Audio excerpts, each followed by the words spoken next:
नमस्कार विद्यार्थियों। आज हम पढ़ेंगे संक्रमण तत्वों में डी ब्लॉक के तत्वों में चुंबकीय गुणधर्म। डी ब्लॉक के तत्वों में चुंबकीय गुणधर्म किस प्रकार से उत्पन्न होता है।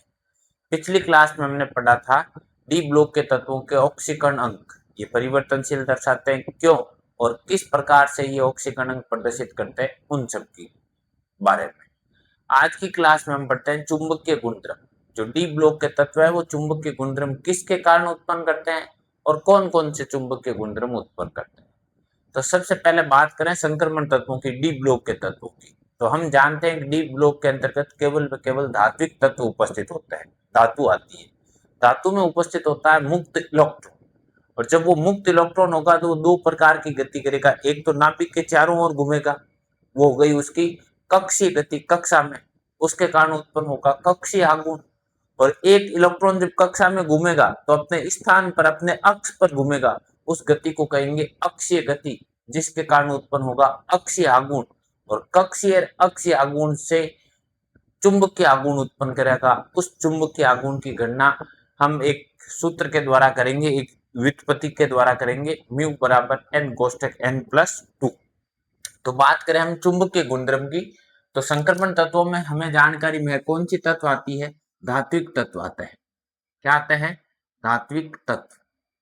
और उन धात्विक तत्वों के अंदर क्या उपस्थित होता है? मुक्त इलेक्ट्रॉन। ये मुक्त इलेक्ट्रॉन कितने प्रकार की गति करता है? कक्षीय अक्षीय। कक्षीय गति के कारण उत्पन्न होता है कक्षीय आघूर्ण, कक्षीय आघूर्ण। और अक्षीय गति के कारण उत्पन्न होता है अक्षीय आघूर्ण, अक्षीय आघूर्ण। और इन दोनों का जो योग होता है, इन दोनों के योग को कहा जाता है उस तत्व का चुंबकीय आघूर्ण,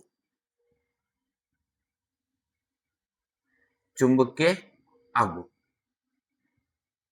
अगर हम इस चुंबकीय आघूर्ण की बात करेंगे, चुंबकीय आघूर्ण म्यू बराबर होता है एन कोष्टक एन प्लस 2 का वर्गमूल। इसकी इकाई होती है बोर मैग्नेट, बीएम के द्वारा प्रदर्शित करते हैं। और यहां पर प्रयुक्त हुआ जो एन, इस एन का मतलब है अयुग्मित इलेक्ट्रॉन की संख्या,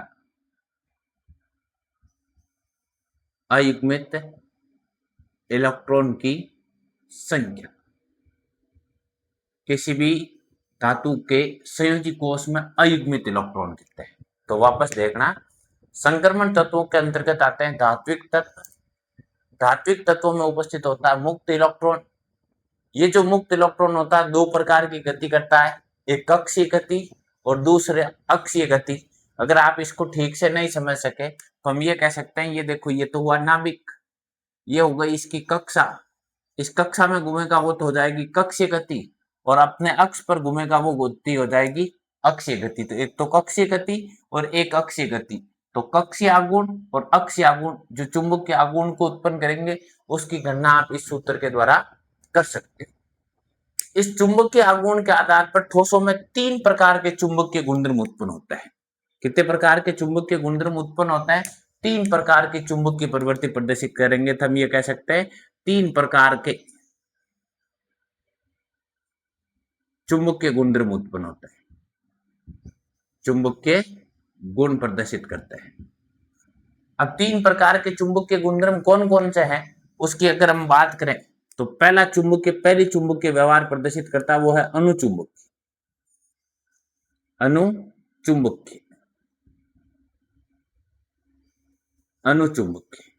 अनुचुंबकीय संक्रमण तत्व उन्हें कहेंगे जिनको चुंबकीय क्षेत्र में रखने पर चुंबक की ओर आकर्षित होगा और चुंबकीय क्षेत्र हटाने पर अपने गुणधर्मों को खो देता है। तो हम ये कह सकते हैं ये चुंबक की ओर आकर्षित होता है, ये चुंबक की ओर आकर्षित होता है।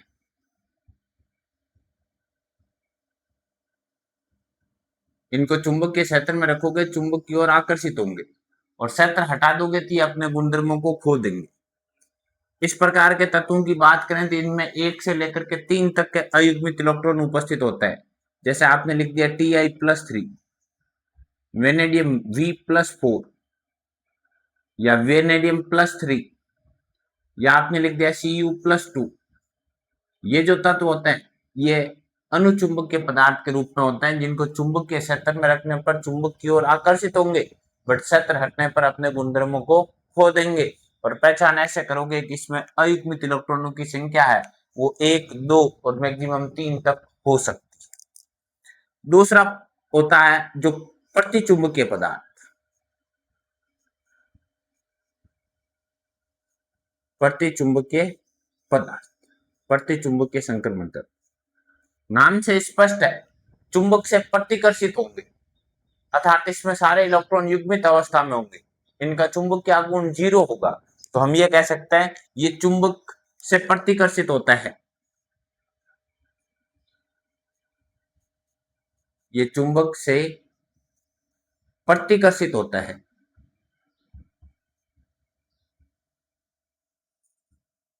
चुंबक के क्षेत्र में रखोगे, चुंबक के क्षेत्र से दूर हटने का प्रयास करेंगे।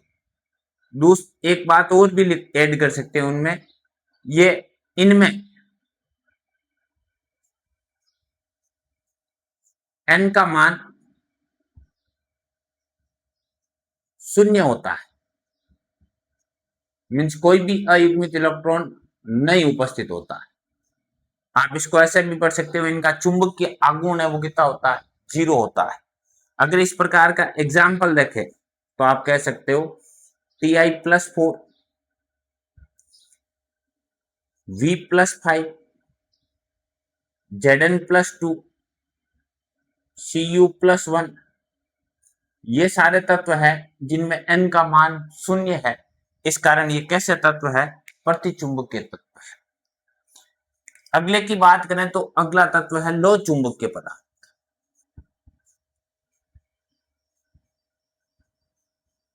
लो चुंबकीय पदार्थ, लो चुंबकीय किसे कहते हैं, ऐसे संक्रमण जो चुंबक की ओर प्रबलता से आकर्षित होता है और क्षेत्र हटाने पर भी अपने गुणधर्मों को रखेंगे, उन्हें कहेंगे प्रतिचुंबकीय पदार्थ। तो हम ये कह सकते हैं ये चुंबक की ओर, ये चुंबक की ओर प्रबलता से आकर्षित होता है।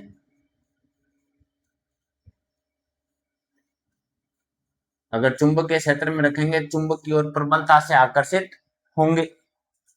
चुंबकीय क्षेत्र हटाने पर भी, चुंबकीय क्षेत्र हटाने पर भी चुंबक की भांति कार्य करते हैं, चुंबक की भांति कार्य करता है। अगर ऐसा कोई पदार्थ है तो उसे कहा जाता है लो चुंबकीय पदार्थ। इसके उदाहरण देखोगे तो इसके रूप में आप पढ़ सकते हो आयरन, कोबाल्ट और निकल। ये प्रथम संक्रमण श्रेणी के ऐसे तत्व है जो लो चुंबकीय पदार्थ के रूप में प्रयुक्त होते हैं। एक बार वापस देखना, संक्रमण तत्वों में चुंबकीय गुणधर्म, संक्रमण तत्वों में चुंबकीय गुणधर्म, क्योंकि संक्रमण तत्व धात्विक प्रवृत्ति के होते हैं, दो प्रकार की गति करेगा, कक्षीय अक्षीय। उस मुक्त इलेक्ट्रॉन की कक्षीय अक्षीय गति के कारण चुंबकीय गुणधर्म उत्पन्न होते हैं। कक्षीय गति के कारण होगा कक्षीय आघूर्ण और अक्षीय गति के कारण होगा अक्षीय आघूर्ण, जिसके योग को कहा जाता है चुंबकीय आघूर्ण, जिसकी गणना कर सकते हो म्यू बराबर n कोष्टक n+2 का वर्गमूल इकाई रहेगी बोर मैग्नेट, n का मतलब है अयुग्मित इलेक्ट्रॉनों की संख्या। इस चुंबकीय आघूर्ण के आधार पर इसमें 3 प्रकार के चुंबकीय गुणधर्म उत्पन्न होता है। एक तो अनुचुंबकीय, जो चुंबक की ओर आकर्षित होगा और चुंबक के क्षेत्र हटाने पर गुणधर्म खो देगा।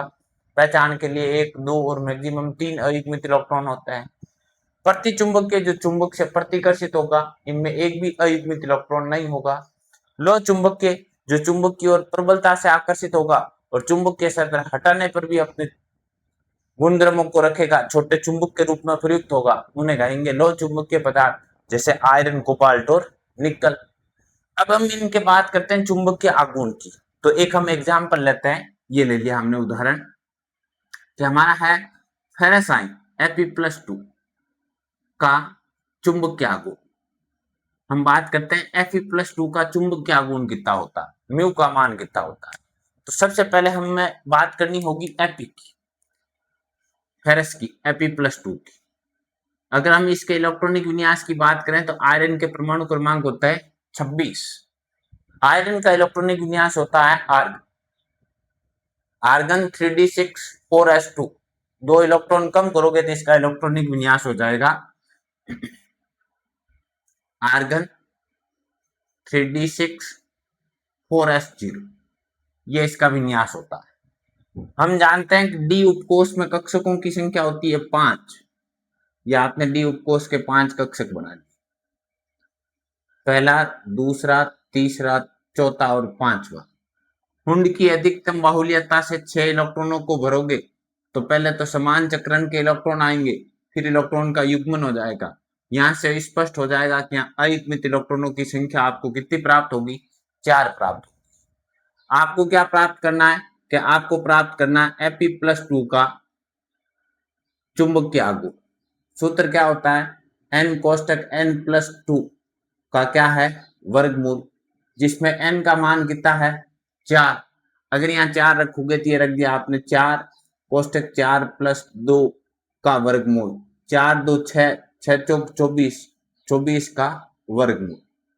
अगर 25 होता तब आप 5 कर लेते, 24 है और 24 का वर्गमूल है तो इसका मान देखोगे तो 4.92 बोर मैग्नेट। ये फेरस का आ जाएगा चुंबकीय आघूर्ण। किसका चुंबकीय आघूर्ण प्राप्त हुआ, फेरस का चुंबकीय आघूर्ण। ऐसे ही हम एक एग्जाम्पल और लेते हैं, ये तो फेरस का लिया। दूसरा एग्जाम्पल लिया आपने परमैग्नेटाइट, या हम ले लेते हैं MnO4-2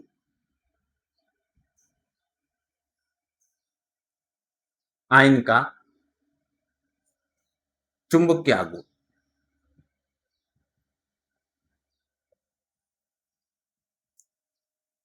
MnO4-2 का मैग्नेट आयन का चुंबकीय आघूर्ण हमें प्राप्त करना। तो सबसे पहले यहाँ जानकारी में होना चाहिए Mn का ऑक्सीकरण अंक कितना है। तो हमने यहाँ पर उल्लेख कर दिया, अगर ऑक्सीकरण अंक निकालोगे तो यहाँ पर मैग्नीज का ऑक्सीकरण अंक +6 आएगा, जो आप जानते हो। तो आपने लिख दिया MnO4 मैग्नेट आयन में मैग्नीज का ऑक्सीकरण अंक कितना प्राप्त होगा आपको, +6। सबसे पहले तो वो निकालना पड़ेगा। इसका मतलब यहाँ पर Mn है वो कौन सी ऑक्सीकरण अवस्था में, +6 में है। Mn+6 का अगर आप इलेक्ट्रॉनिक विन्यास लिखोगे तो इसके परमाणु क्रमांक होता है 25। आर्गन इलेक्ट्रॉनिक विन्यास होता है आर्गन 3d5 4s2। 2 संयोजी कोष में से 4 आंतरिक कक्षक में से Mn+6 का इलेक्ट्रॉनिक विन्यास हो जाएगा आर्गन 3d1 4s0। ये Mn+6 का इलेक्ट्रॉनिक विन्यास होता है। डी में एक ही अयुग्मित इलेक्ट्रॉन है, इसका मतलब यहाँ पर n का मान आपको कितना प्राप्त होगा, 1 इलेक्ट्रॉन प्राप्त होगा।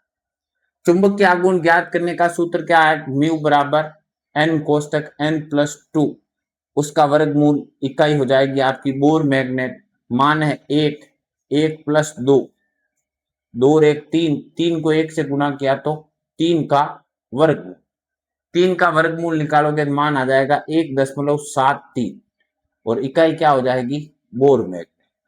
ये आ गया MnO4-2 में मींस मैग्नेट आयन का चुंबकीय आघूर्ण, या मैग्नेट में मैग्नीज का चुंबकीय आघूर्ण।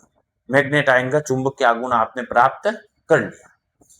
इसी प्रकार से हम एक एग्जांपल और देख लेते हैं जो थोड़ा सा परिवर्तित है।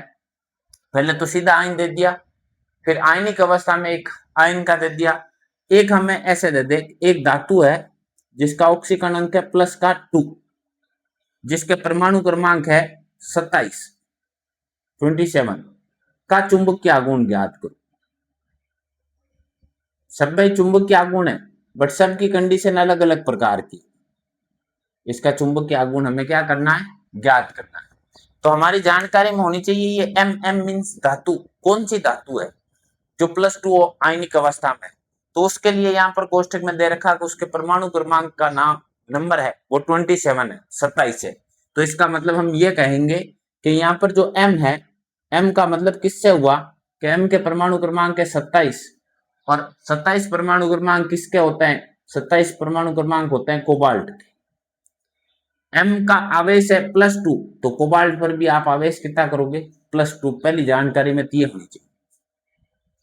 अब कोबाल्ट +2 का इलेक्ट्रॉनिक विन्यास लिखोगे तो आपने लिख दिया ये CO+2, परमाणु क्रमांक है 27। इलेक्ट्रॉनिक विन्यास केवल कोबाल्ट का लिखते तो होता 3d7 4s2, 2 कम है तो इसका इलेक्ट्रॉनिक विन्यास हो जाएगा 3d7 4s0। डी उपकोष में कक्षकों की संख्या होती है 5, इलेक्ट्रॉन भरने हैं आपको 7, तो 5 तो अयुग्मित इलेक्ट्रॉन होंगे, 2 का युग्मन हो जाएगा, अयुग्मित इलेक्ट्रॉनों की संख्या बचेगी 3। अगर कोई नहीं समझ पाया तो हमने ये कह दिया डी उपकोष में कक्षकों की संख्या होती है 5, ये 5 कक्षक हमने बनाए, इलेक्ट्रॉन भरने 7, कुंड की अधिकतम बहुल्यता से भरोगे तो पहले तो समान चक्रण के 5 अयुग्मित इलेक्ट्रॉन आए, फिर इलेक्ट्रॉन का युग्मन होगा तो ये नंबर 6 और ये नंबर 7। इसमें n का मान देखोगे, अयुग्मित इलेक्ट्रॉनों की संख्या देखोगे तो उसका मान कितना है? 3। चुंबकीय आघूर्ण ज्ञात करने का सूत्र क्या है? चुंबकीय आघूर्ण n बराबर n+2, म्यू बराबर n कोष्टक n+2 का। बोर मैग्नेट मान रख लो वहां पर 3, तो 3 + 2 का वर्गमूल, 3 2 5, 5 3 15, 15 का वर्गमूल, 15 का वर्गमूल मतलब 3.87 बोर मैग्नेट, यह आ जाएगा इसका चुंबकीय आघूर्ण। एक बार दोबारा देखना, हम बात कर रहे हैं चुंबकीय गुणधर्म की। देखो सारे प्रश्न पूछे जाते हैं, 3-4 तरह के प्रश्न बनते हैं। ठोसों में चुंबकीय गुणधर्म किसके कारण उत्पन्न होता है, या संक्रमण तत्वों में चुंबकीय गुणधर्म किसके कारण उत्पन्न होता है? तो संक्रमण तत्वों में मुक्त धात्विक तत्व होते हैं जिनमें उपस्थित होता है मुक्त इलेक्ट्रॉन। उस मुक्त इलेक्ट्रॉन की कक्षीय अक्षीय गति के कारण कक्षीय अक्षीय आघूर्ण उत्पन्न होगा जो चुंबकीय आघूर्ण को उत्पन्न करेगा, जिसकी गणना इस सूत्र के द्वारा कर सकते हो। इस चुंबकीय आघूर्ण के आधार पर ठोसों में 3 प्रकार के चुंबकीय गुणधर्म होते हैं, अनुचुंबकीय, प्रतिचुंबकीय और लोह चुंबकीय। फिर चुंबकीय आघूर्ण को प्रयुक्त कैसे करते हो, तो उस पर ये 3 प्रकार के प्रश्न पूछते हैं। सीधा किसी आयन का पूछा जा सकता है, या कोई आयन देकर के, बहुपरमाणु आयन देकर के उसमें पूछ सकते हैं उनका चुंबकीय आघूर्ण कितना है, या किसी काल्पनिक धातु को मान करके उसका परमाणु क्रमांक दे देंगे, उस पर आवेश दे देंगे और पूछ लेंगे उसका चुंबकीय आघूर्ण किस प्रकार का होता है। तो ये तो हुआ संक्रमण तत्वों में चुंबकीय गुणधर्म एवं चुंबकीय आघूर्ण।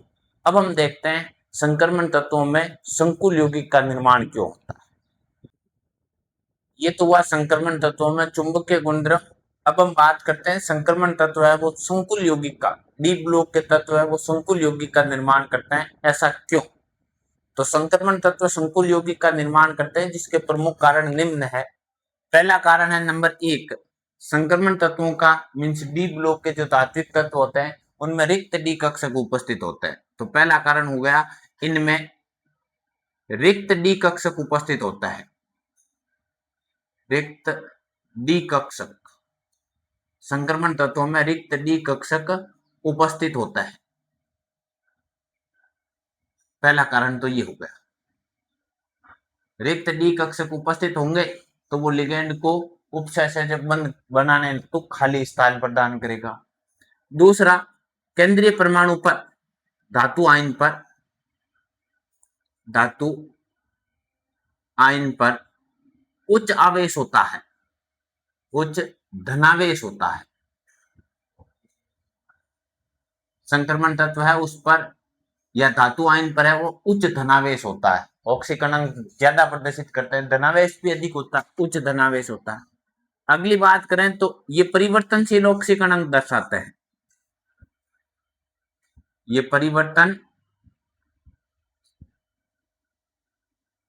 परिवर्तनशील ऑक्सीकरण दर्शाता है। अगर रिक्त डी कक्षक नहीं है तो वो रिक्त डी कक्षक उपलब्ध करवा देंगे परिवर्तनशील ऑक्सीकरण दर्शाकर। अगला कह सकते हैं कि धातु आयन का, जो धातु आयन है उस धातु आयन का आकार छोटा होता है, आकार छोटा होता है। धातु आयन का आकार छोटा होने के कारण ये संकुल यौगिक का निर्माण करते हैं, उपसहसंयोजक यौगिक का निर्माण करते हैं। तो संक्रमण तत्व संकुल यौगिक का निर्माण करते हैं क्यों? अगर उसका कारण पूछे तो आप इनमें से कोई दो कारण बता सकते हो। सबसे पहला कारण संकुल यौगिक का निर्माण करने का कि संक्रमण तत्वों के पास रिक्त डी कक्षक उपस्थित होता है। दूसरा कारण इनके केंद्रीय परमाणु पर उच्च धनावेश होता है।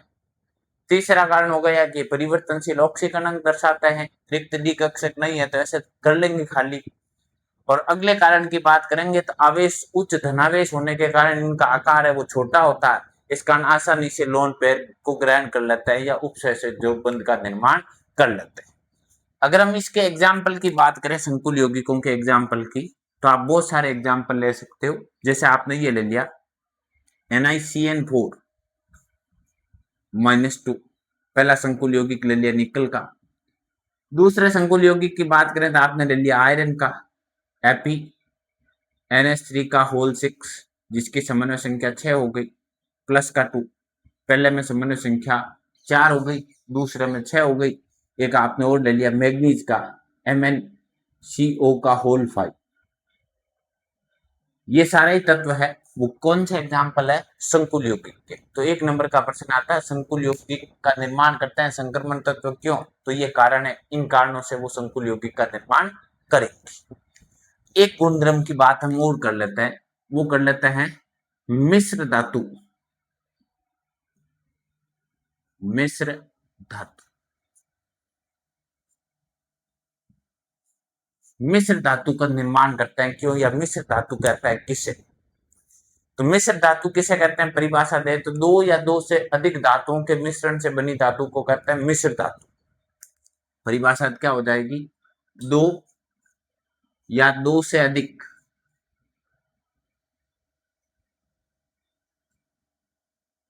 धातुओं, दो या दो से अधिक धातुओं के मिश्रण से बनी धातु को मिश्र धातु कहता है।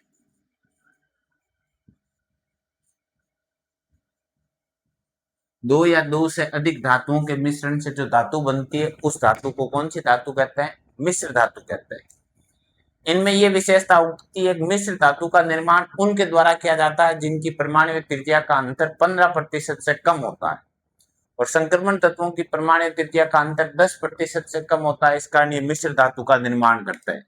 ऐसा पूछ ले क्यों करते हैं, तो उसका कारण यह है कि इनकी परमाणु त्रिज्या का अंतर, इनकी परमाणु त्रिज्या का अंतर 10% से कम होता है।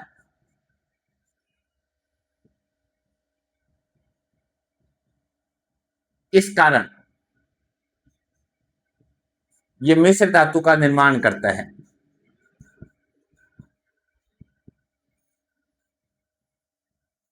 अगर एक नंबर का प्रश्न आ जाए संक्रमण तत्व ही मिश्र धातु का निर्माण क्यों करते हैं, तो मिश्र धातुओं की निर्माण उन धातुओं के द्वारा होता है जिनकी परमाणु त्रिज्या का अंतर 15% से कम होता है, और संक्रमण तत्वों की परमाणु त्रिज्या का अंतर 10% से भी कम होता है। इस कारण ये मिश्र धातु का निर्माण करते हैं। अगर हम इसके एग्जाम्पल की बात करें तो उसका उदाहरण देख सकते हो आप पीतल, जिसको याद कर सकते हो पिताजी से।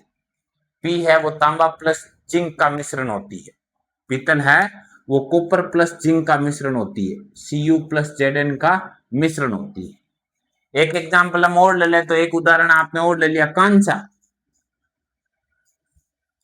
कांसा, अगर कांसे की बात करें तो ये कॉपर प्लस टिन का मिश्रण होती है, copper plus tin means Sn।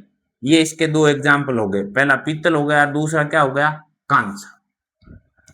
तो यहां वापस देख लेना, पहला प्रश्न तो अगर यहां से आ जाए कि संक्रमण तत्व या डी ब्लॉक के तत्व संकुल यौगिक का निर्माण करते हैं क्यों, तो उनके 4 कारण लिखे हुए, कोई 2 कारण बता देना कि ये इनमें रिक्त डी कक्षक उपस्थित होते हैं, परिवर्तनशील ऑक्सीकरण अंक प्रदर्शित करते हैं, केंद्रीय परमाणु पर उच्च धनावेश होता है और केंद्रीय परमाणु का आकार छोटा होता है। इस कारण ये संकुल यौगिक का निर्माण करते हैं आसानी से लोन पेयर लेकर। मिश्र धातु किसे कहते हैं? दो या दो से अधिक धातुओं के मिश्रण से बनी धातु को कहा जाता है मिश्र धातु। संक्रमण तत्व मिश्र धातु का निर्माण क्यों करते हैं? क्योंकि इनकी परमाणु त्रिज्या का अंतर 10% से कम होता है। और मिश्र धातु का निर्माण वो सभी धातुएं कर सकती है जिनकी परमाणु त्रिज्या का अंतर 15% से कम होता है। इनकी परमाणु त्रिज्या का अंतर 10 से भी कम होता है, क्योंकि दो कारकों पर निर्भर करता है जो आपने पीछे पढ़ा। और उदाहरण देखें तो पीतल और कांसा मिश्र धातु के एग्जाम्पल है। तो आज की क्लास में हमने सबसे पहले पढ़ा संकुल यौगिक डी ब्लॉक के तत्वों में चुंबकीय गुणधर्म। फिर डी ब्लॉक के तत्व है वो संकुल यौगिक का निर्माण करते हैं, और फिर डी ब्लॉक के तत्व मिश्र धातु का निर्माण करते हैं। क्यों? अगर आपको ये जानकारी ठीक लगी, समझ में आई, तो हमारे चैनल को लाइक करें, शेयर करें एवं सब्सक्राइब